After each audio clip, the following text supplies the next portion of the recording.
एक कहावत है, कर भला तो हो भला, और यही हुआ है मनीष कश्यप के साथ में। तो मनीष कश्यप के प्रिय चाहने वालों और उनसे नफरत करने वाले इस वीडियो के स्किप मत कीजिए, शुरू से लास्ट तक जरूर देखिएगा, क्योंकि मनीष कश्यप आज के डेट में एक ऐसा तीर मारे हैं जो पूरे बिहार को पॉलिटिक्स को उलट पलट कर रख दिया है। आप भी जानते हैं कि मनीष कश्यप कभी मनोज तिवारी से मिलते हैं तो कभी बीजेपी के वरिष्ठ नेताओं से भी मिले, लेकिन उतना करते हुए भी, उतना मेहनत करते हुए भी बीजेपी से इन्हें कोई टिकट नहीं दिया गया, कोई आसन नहीं दिया गया कि हम बीजेपी में मनीष कश्यप को मिलाएंगे। और यही वजह बनी कि मनीष कश्यप कुछ दिन पहले निर्दलीय फील्ड में उतर गया, और निर्दलीय फील्ड में उस अभाव से उतरे और इतना ज्यादा मेहनत किए कि आज उसका फल आपको देखने को मिल रही है। लेकिन उसके साथ साथ हम आपको यह भी बता देते हैं कि मनीष कश्यप को यह फल क्यों मिल रही है। इसका वजह है कि मनीष कश्यप जितने भी प्रचार किए, कभी भी बीजेपी के बुराई नहीं किए, नरेंद्र मोदी की बुराई नहीं किए, जेपी नड्डा की बुराई नहीं किए, और यही नहीं, वहां के सांसद रहे संजय जायसवाल का भी कोई भद्दा टिप्पणी नहीं किए। और यही सब वजह है कि आज मनीष कश्यप को दिल्ली बुलाया गया। तो आपके मन में विचार आ ही गया होगा कि मनीष कश्यप को आखिर दिल्ली क्यों बुलाया गया है। लेकिन सबसे बड़ी बात यह है कि क्या वहां के सांसद रहे संजय जायसवाल अपनी सीट की कुर्बानी देंगे कि मनीष कश्यप को कहीं और दूसरे जगह से सीट दिया जाएगा। और यदि मनीष कश्यप को कहीं दूसरे जगह से सीट भी दी जाती है तो क्या मनीष कश्यप जीत पाएंगे। देखिए, आपको खुले तौर पर एक सजेशन देना चाहते हैं कि बीजेपी को जो भी समझे ना, कुछ कम ही समझेगा, क्योंकि बीजेपी को आज तक पूरा तरह से कोई समझने वाला पैदा नहीं हुआ है। जैसा कि आप देखें कि बिहार में ही पवन सिंह को लेकर, पवन सिंह से सैकड़ों गीत गवाकर, अपने स्टार प्रचारक बनाकर, कहां के इवेंट में बुलवाकर, अपने गमछा पहनाकर उन्हें सीट तो दिया गया, लेकिन कहां से? बंगाल के आसनसोल से,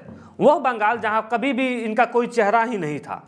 यानी एक तरह से बीजेपी ने अपना भी काम किया, यानी पवन सिंह को मेल में भी रखा और पवन सिंह को लात भी मारी, और यही वजह बना के आज पवन सिंह काराकाट से जाकर चुनाव लड़ रहे हैं, वो भी निर्दलीय। और कहीं यही खेल मनीष कश्यप के साथ ना हो जाए। लेकिन आप चिंता मत कीजिए, ये कोई पवन सिंह नहीं है, ये कोई निरहू लाल यादव नहीं है, ये कोई गुंजन सिंह नहीं है जो बीजेपी के ठप्पा लगेगा तभी मनीष कश्यप आगे बढ़ेगा। भैया वो खाट भोजपुरी जवान लड़का हटे जौन अपना माटी के पूज के गमछा बांध के आगे बढ़ चुकल बा, और लड़कार तो भरिए दिले बा कि हम ई चंपारण के सीट लेके जाएम तो लेके जाएम। क्योंकि मनीष कश्यप जो 6 माह में बेतिया में कर चुके हैं, जितना पकड़ बना चुके हैं, जितने चर्चाओं में है, 15 साल के अंदर बीजेपी पार्टी से रहे संजय जायसवाल की उतनी पकड़ नहीं है, और संजय जायसवाल उतना नहीं बना सकते हैं। और यही डर है कि मनीष कश्यप को आज दिल्ली में बीजेपी वालों ने बुलाया है, क्योंकि बीजेपी वालों ने भली भांति समझ गए थे कि बिहार में मुझे तो पहले से ही कम सीट मिला है, उसमें भी 6-7 सीट हार रहे हैं, और वो भी अगर मनीष कश्यप मिल रहा था, ये भी सीट हारने की वजह हम क्यों बने। क्योंकि बिना स्टार प्रचारक के इतना भीड़ जुटाना, रातों रात रैलियां करना, दिन भर रैली करते रहना,